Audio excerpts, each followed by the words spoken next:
सरायकेला जिले के आदित्यपुर नगर निगम वार्ड 2 स्थित भुरकाडी तालाब में मछली पालन कर रहे मत्स्यजीवी किसानों को बड़ा झटका लगा है। इस तालाब में बुधवार की सुबह सैकड़ों मछलियां तालाब में मृत पाई गई, जिसके बाद किसानों में मायूसी छा गई है।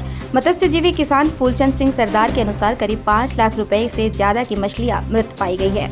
उन्होंने बताया कि इस तालाब से स्थानीय बाजारों के अलावा आढ़त में भी मछलियां भेजी जाती है। यह तालाब दर्जन भर मत्स्यजीवी किसानों के जीविकोपार्जन का एकमात्र स्रोत है। मछलियों के मरने से उन्हें भारी नुकसान हुआ है। उन्होंने बताया कि भुरकाडी तालाब में श्रीपुरम सोसाइटी का प्रदूषित पानी इस तालाब में बहाया जाता है। साथ ही तालाब के इर्द गिर्द बसे अन्य बस्तियों का भी प्रदूषित पानी भी इसमें बहाया जा रहा है। कई बार मना करने पर भी उनके द्वारा पानी तालाब में गिराना बंद नहीं किया गया, जिसका दुष्परिणाम आज सामने आ गया है। मत्स्य पालन से जुड़े लोगों ने इस पूरे प्रकरण की जांच करने व नुकसान की भरपाई की भी मांग की है। मत्स्यजीवी किसान फूलचंद इस घटना के पीछे साजिश की आशंका जता रहे हैं। दरअसल तालाब के इर्द गिर्द बड़ी रिहायशी कॉलोनियां हैं। भू माफियाओं की नजर तालाब पर है।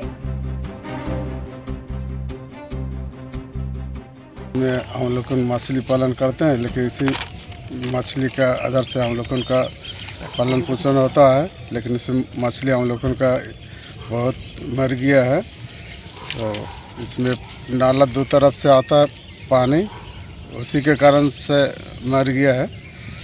और ये फ्लड वाला को भी हम लोग बोले थे कि पानी मत इधर घुसाइए, पानी रुकने के लिए बोले थे। बोलता फिर पानी इसमें कुछ नहीं होगा।